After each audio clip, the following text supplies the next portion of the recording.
नमस्कार, आप देख रहे हैं हरियाणा चौपाल और आपके साथ मैं हूं निशा रौतेला। तो चलिए बुलेटिन की शुरुआत करते हैं। हरियाणा के मुख्यमंत्री मनोहर लाल ने सोमवार को बालिका दिवस के मौके पर बधाई दी। मुख्यमंत्री ने टीकाकरण कर समाज से अपील की और ट्वीट में सीएम ने लिखा कि देश के प्रत्येक बेटी को राष्ट्रीय बालिका दिवस की ढेर शुभकामनाएं। आइए राष्ट्रीय बालिका दिवस के अवसर पर हम बेटियों को सशक्त कर बेहतर समाज के निर्माण का संकल्प लें। साथ ही ट्वीट में एक फोटो भी मुख्यमंत्री ने शेयर की।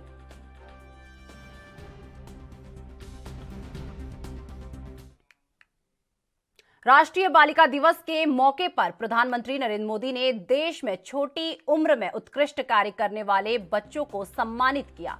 इस दौरान करनाल के आकर्षक कौशल को प्रधानमंत्री ने प्रमाण पत्र और 1 लाख रुपए से सम्मानित किया।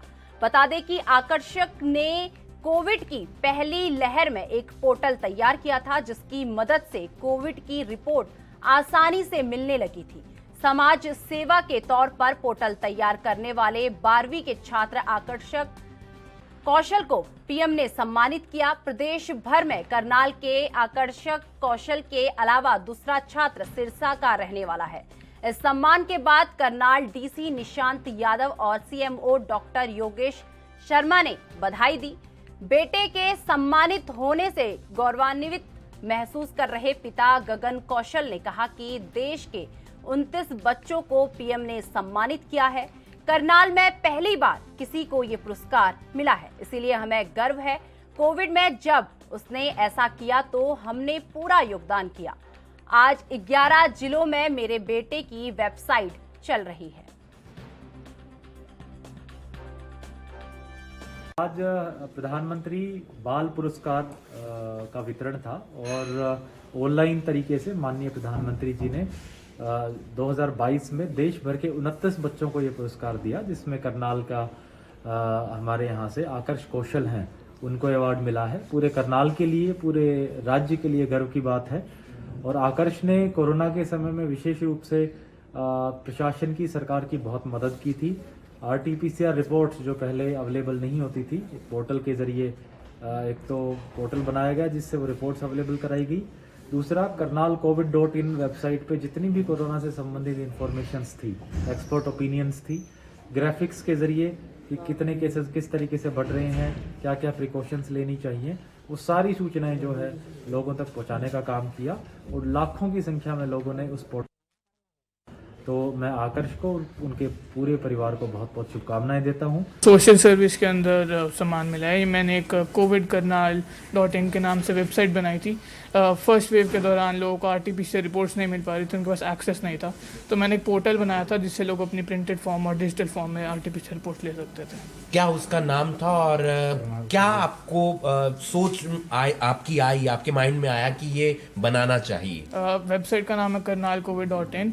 ये सोच यही थी कि लोगों को काफ़ी प्रॉब्लम हो रही थी, क्योंकि उन्हें अगर कोई सिक लीव चाहिए थी या फिर कोई हॉस्पिटल में एडमिशन चाहिए था तो वो ले नहीं पाते क्योंकि उनसे एक्सेस नहीं था। तो मैंने कहा कि इनकी हेल्प होने जाएगी, तो फिर मैंने एक पोर्टल बनाया जिससे वो रिपोर्ट्स डाउनलोड कर सकते थे। ये हमारे लिए बहुत गर्व की बात है, क्योंकि पूरे देश भर में सिर्फ 29 बच्चों को ये पुरस्कार मिला है और शायद करनाल से ये पहली बार किसी को ये पुरस्कार मिला है। तो इसलिए हम बड़े गर्व महसूस कर रहे हैं और सम्मानित महसूस कर रहे हैं। बहुत गर्व की बात है, मैं कहती हूँ ना सिर्फ हमारे लिए बल्कि पूरे करनाल के लिए, कि करनाल के एक बच्चे ने नेशनल लेवल पे एक अवार्ड जीता है, जिन्होंने आकर्ष को इस अवार्ड के लायक समझा। आभारी हूँ Shri CMO sir doctor Yogesh Sharma ji और DC सर, जिनकी मोटिवेशन से, जिनकी नॉमिनेशन से, जिनकी सपोर्ट से ये अवार्ड इसको मिला है।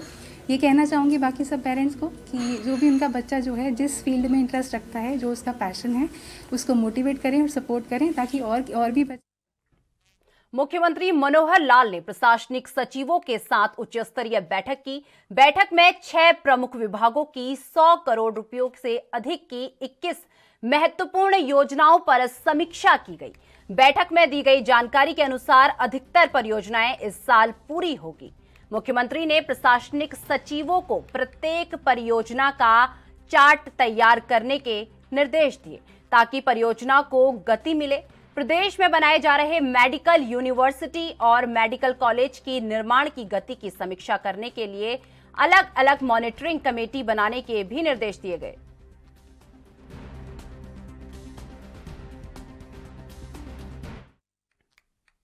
हरियाणा के फतेहाबाद में जचपा और इनेलो के बीच मौखिक घमासान जारी है। जचपा नेता दिग्विजय चौटाला के बाद अब उनके पिता और पार्टी के राष्ट्रीय अध्यक्ष अजय चौटाला ने भी उन्हीं की भांति इनेलो पर तंज कसते हुए कहा कि आने वाले समय में मीडिया भी ये कहा करेगी एक होती थी इनेलो। आज यहां भोड़िया खेड़ा में एक जनसभा को संबोधित करने के बाद पत्रकारों से बातचीत की और अपने भाई और इनेलो नेता अभय चौटाला पर अप्रत्यक्ष रूप से वार करते हुए कहा, कुछ लोगों को मीडिया में रहने के लिए आधारहीन बात करने की आदत होती है और वे पिक्चर में बने रहना चाहते हैं।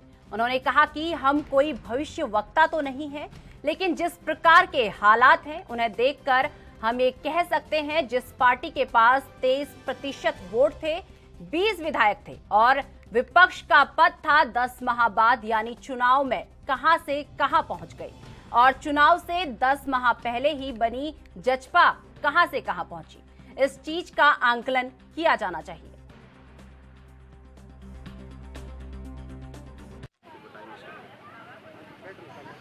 पूरे हरियाणा प्रदेश के 90 के 90 विधानसभा क्षेत्रों में जनसंपर्क अभियान चलाया जा रहा है पार्टी के द्वारा और पार्टी की मेंबरशिप के लिए भी लोगों को प्रेरित कर रहे हैं ताकि संगठन को और ज़्यादा प्रभावी और मजबूत किया जा सके। पिछले 2 वर्ष में कोरोना काल की वजह से, किसान एजिटेशन की वजह से लोगों से संपर्क नहीं हो पाया था। हम चाह करके भी आपस में जो संपर्क करना चाहते थे वो नहीं हो पाए, इसलिए इस कार्यक्रम के जरिए लोगों तक जा करके उनकी समस्याओं को समझ करके उनका समाधान करने का प्रयास कर रहे हैं। पिछले दिनों सर एक बयान आया था और काफ़ी अहम मुद्दा बना हुआ है कि 2024 में इनेलो मर्ज हो जाएगी जचपा में, उसको लेकर काफ़ी आरोप प्रत्यारोप भी चल रहे, तो किस तरह देखते हैं सर आप इसमें? ये जिन लोगों को मीडिया में रहने की आदत है वो आधारहीन बात करके अपने आप को सिर्फ लोगों की पिक्चर में लाना चाहते हैं, बाकी इस तरह की कोई बात धरातल पे नहीं है। मैं तो खुद आपसे पूछना चाहूँगा कि थोड़े टाइम के बाद आप पूछा करोगे कि एक होती थी इनेलो। तो आप मान रहे हैं 2024 तक खत्म हो रही है? मैं कोई भविष्य वक्ता नहीं हूँ, पर जिस तरह के हालात और परिस्थितियाँ हैं वो ही आपको अवगत कराती हैं। जिस पार्टी के पास 23% वोट थे, 20 विधायक थे। हरियाणा के बिजली और जेल मंत्री चौधरी रणजीत सिंह चौटाला भी कोरोना संक्रमित हो गए हैं। शुरुआती लक्षणों के बाद उन्होंने अपना कोविड-19 टेस्ट करवाया था। इसकी रिपोर्ट पॉजिटिव आने के बाद उन्होंने खुद को अपने चंडीगढ़ स्थित सरकारी आवास पर ही क्वारंटाइन कर लिया। साथ ही अपने सप्ताह भर के अगले सभी कार्यक्रमों को रद्द कर दिया है। रणजीत सिंह ने पिछले 2-3 दिनों के दौरान अपने संपर्क में आए सभी लोगों से आग्रह किया है कि वे खुद को आइसोलेट करें और कोरोना टेस्ट करवाएं। उन्होंने अपने निजी स्टाफ और सिक्योरिटी जवानों को भी अपना टेस्ट करवाने के निर्देश दिए हैं ताकि संक्रमण को फैलने से रोका जा सके।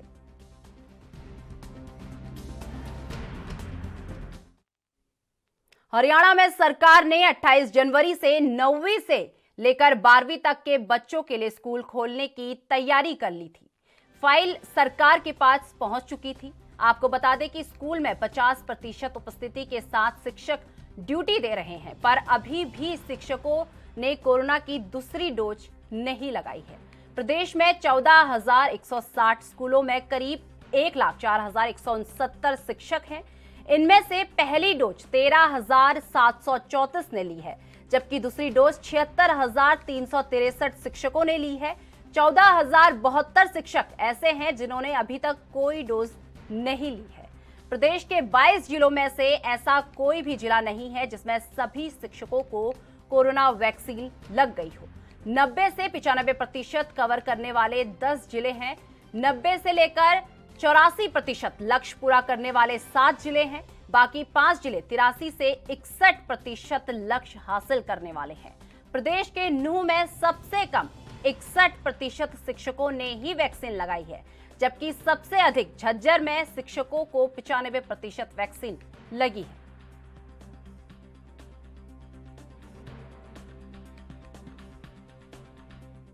हरियाणा में 23 जनवरी को कोरोना के नए 7,516 केस सामने आए हैं। पिछले दिनों की तुलना में 1,237 केस कम हो गए हैं, परंतु रविवार को कोरोना के सैंपल भी लिए गए, जबकि सामान्यतः 45,000 से ऊपर सैंपल लिए जा रहे हैं।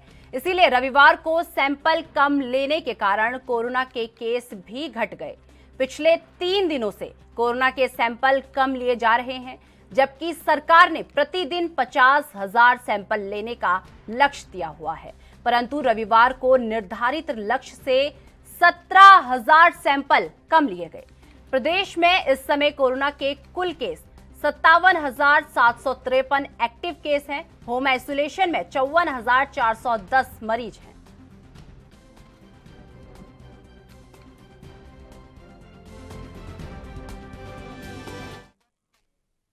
हरियाणा के गृह मंत्री अनिल विज रविवार को यमुनानगर पहुंचे। यहां उन्होंने पत्रकारों से बातचीत की। दिल्ली के मुख्यमंत्री अरविंद केजरीवाल पर निशाना साधा। उन्होंने कहा कि केजरीवाल हिंदुस्तान की राजनीति के अच्छे ड्रामेबाज हैं। वो जहां जाते हैं लोगों को गुमराह करने का काम करते हैं।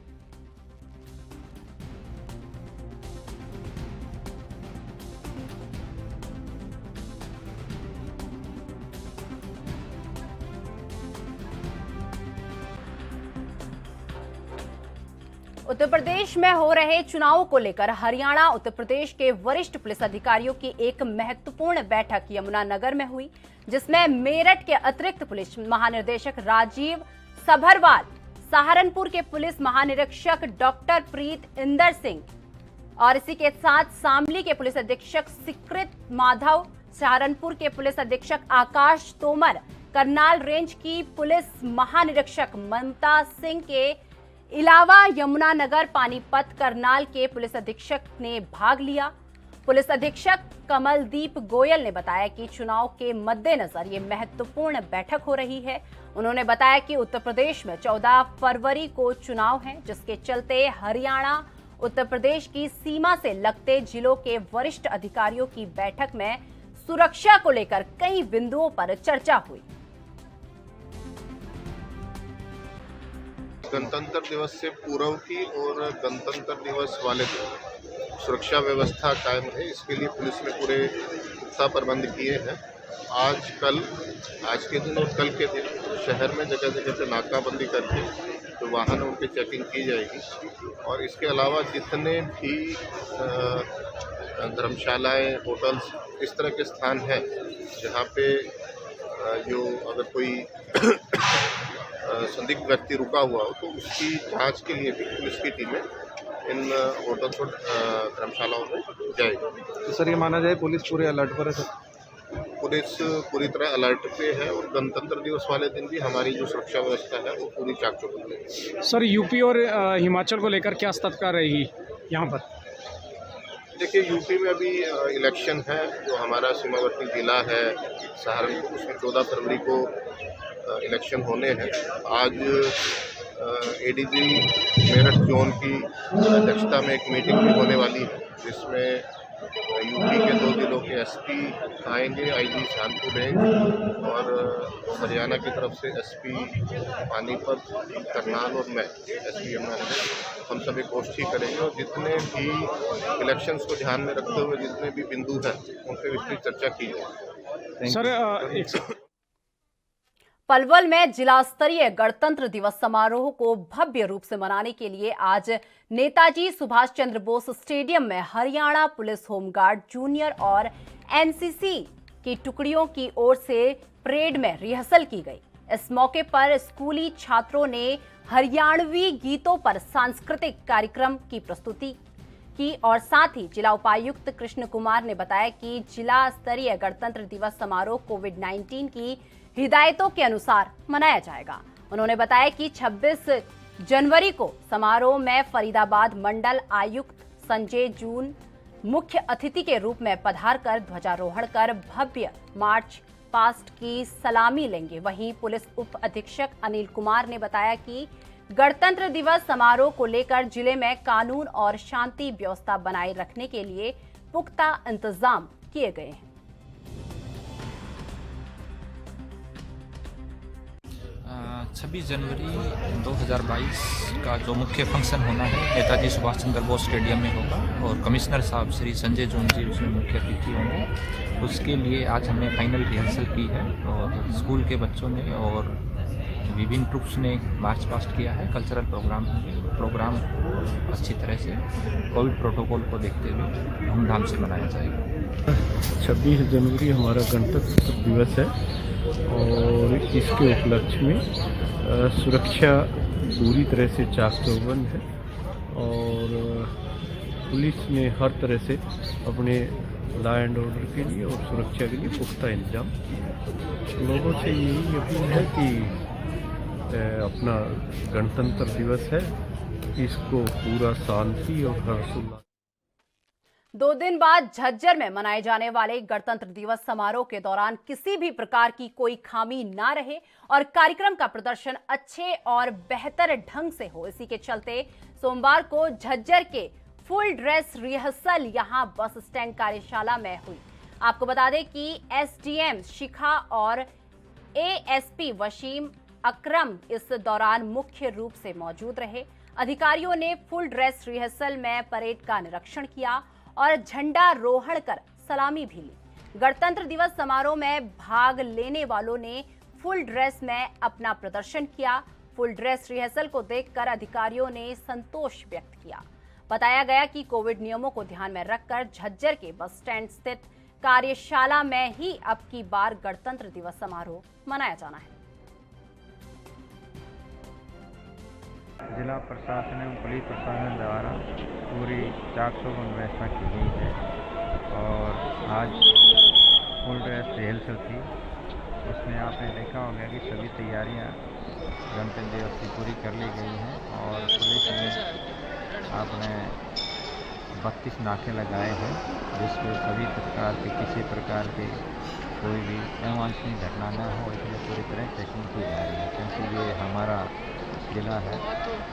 राजधानी दिल्ली से सटा होने के कारण एनसीआर से सटा होने के कारण ज़्यादा चौकन्ने होने की आवश्यकता है, खासकर गणतंत्र दिवस के समारोह। सर फाइनल रिहर्सल थी तो कुछ कमियां भी नहीं मिली हैं तो उनको भी कुछ कहा गया? हाँ, जो छोटी मोटी कमियां हैं उनके दोबारा से रिहर्सल कर रहे हैं और पूरी तरह यही काम रहेगा। पूरे दिन रिहर्सल ही चलाएंगे जब तक जो कमियां हैं वो पूरी नहीं की जाए। मुख्य अतिथि जी मुख्य अतिथि माननीय ट्रांसपोर्ट कमिश्नर जी हैं मूलचंद शर्मा जी, वो रहेंगे मुख्य अतिथि जो इससे लेके मुख्य अतिथि के रूप में शिरकत देंगे। देखिए 26 जनवरी 2022 जो हम सेलिब्रेट करेंगे, ये हमारा रिपब्लिक डे है। इसमें हम अपनी कॉन्स्टिट्यूशन के वैल्यूज़ को सेलिब्रेट करते हैं। इस तरह से डिस्ट्रिक्ट पुलिस की तरफ से सबसे ज़्यादा अहमियत इस चीज़ को दी जाएगी कि लॉ एंड ऑर्डर सिचुएशन कोई ना बने। इसके मद्दे रखते हुए हमने 30 नाके डिस्ट्रिक्ट में लगाए हैं जिसमें कुछ इंटर डिस्ट्रिक्ट और स्पेसिफिक नाका 26 जनवरी के जहाँ वेन्यू है उसके अराउंड भी लगे हैं ताकि चीफ गेस्ट का आना सब सही रहे। इनफैक्ट हमने सब डिवीज़न लेवल पे भी प्रॉपर सिक्योरिटी के अरेंजमेंट्स किए हुए हैं। सर कमियां देखी गई हैं जो परेड की हैं तो उसको किस तरह से दुरुस्त किया जाएगा? देखिए कमियां पे हम इम्प्रूव कर रहे हैं। Parade commander ASP Deepak ji वो खुद देख रहे हैं, मैं भी यहाँ पे हूँ। हम ज़्यादातर और प्रैक्टिस करवाएंगे, जो भी छोटी मोटी कमियां हैं वो हम दूर करेंगे। आम पब्लिक के लिए क्योंकि अब की बार कोविड है तो कोविड कैसे इसको प्रोटोकॉल को पूरा किया जाएगा?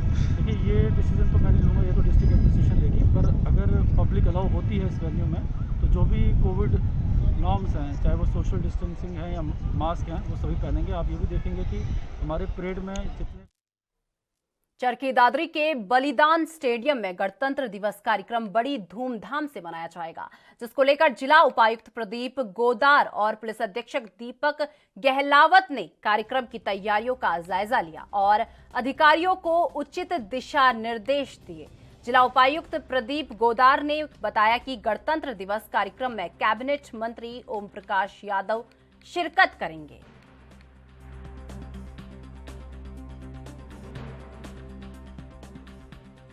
फुल ड्रेस रिहर्सल पूरी जोश से हुई है और हर minute to minute programme finalise किया गया है और सभी से आग्रह करूंगा कि सब दादरी वासी गणतंत्र दिवस बहुत उल्लास से मनाएं और सब अपने कोरोना की SOP का पालन करें।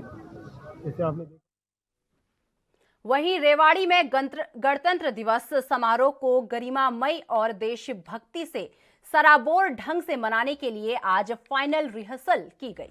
समारोह के मद्देनजर फाइनल रिहर्सल हुई। स्थानीय राव तुलाराम स्टेडियम में परेड और सांस्कृतिक कार्यक्रमों में भाग लेने वाले प्रतिभागियों ने निरंतर अभ्यास किया। फाइनल रिहर्सल में समारोह स्थल पर डीसी यशेंद्र सिंह ने ध्वजारोहण कर परेड की सलामी ली और अधिकारियों को इससे संबंधित निर्देश दिए। जिला मुख्यालय समेत उपमंडल बावल और कौसली में भी गणतंत्र दिवस से संबंधित SDM ने राष्ट्रीय ध्वज फहराया जाएगा और डीसी यशेंद्र सिंह ने बताया कि 26 जनवरी को आयोजित जिला स्तरीय समारोह में प्रदेश की महिला और बाल विकास मंत्री कमलेश डांडा बतौर मुख्य अतिथि शिरकत करेंगे। भांति इस बार भी गणतंत्र दिवस का समारोह पूरे जोश के साथ और उल्लास के साथ मनाया जाएगा। रेवाड़ी में हमारी माननीय मुख्य अतिथि आएंगी और ध्वजारोहण करेंगी और सभी आने वाले लोगों से मेरा अनुरोध है कि वो अपनी जो मास्क है, सैनिटाइज़र है, सोशल डिस्टेंसिंग मेंटेन करें और साथ में अपनी डबल डोज की सर्टिफिकेशन साथ लेके आएँ। हाँ, जैसे कि 15 साल से कम के बच्चे जो पहले भाग लेते रहे हैं लेकिन वो भी वैक्सीनेटेड नहीं है, तो 15 साल से कम के बच्चों को। कुरुक्षेत्र जिले में पुलिस और होमगार्ड के जवानों ने शानदार परेड की और गणतंत्र दिवस को हर्षोल्लास से मनाने के लिए फुल ड्रेस रिहर्सल की। विद्यार्थियों ने शानदार सूर्य नमस्कार का प्रदर्शन किया। उपायुक्त मुकुल कुमार ने कहा कि जिला स्तरीय गणतंत्र दिवस के लिए एक एक क्षण को यादगार बनाना है।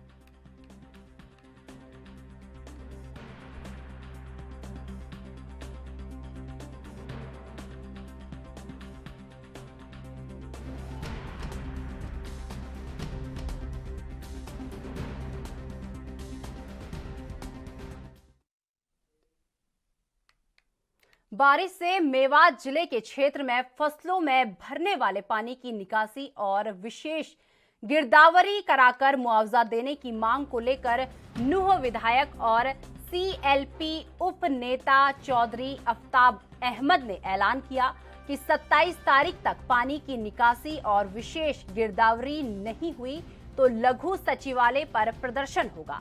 विधायक आफ्ताब अहमद ने जिला उपायुक्त कैप्टन शक्ति सिंह को 2 दिन पहले बताया कि बीते दिनों अत्यधिक बारिश के कारण मेवात जिले के खेत पानी से भर गए, जिसके कारण वर्तमान फसल खराब हो गई और अगली फसल बुआई भी खतरे में पड़ गई है। किसानों को भारी आर्थिक नुकसान उठाना पड़ रहा है। इसीलिए प्रशासन विशेष गिरदावरी कराकर मुआवजा राशि दे और पानी निकासी की व्यवस्था करे। तो फिलहाल इस बुलेटिन में बस इतना ही। मुझे दीजिए इजाजत। नमस्कार।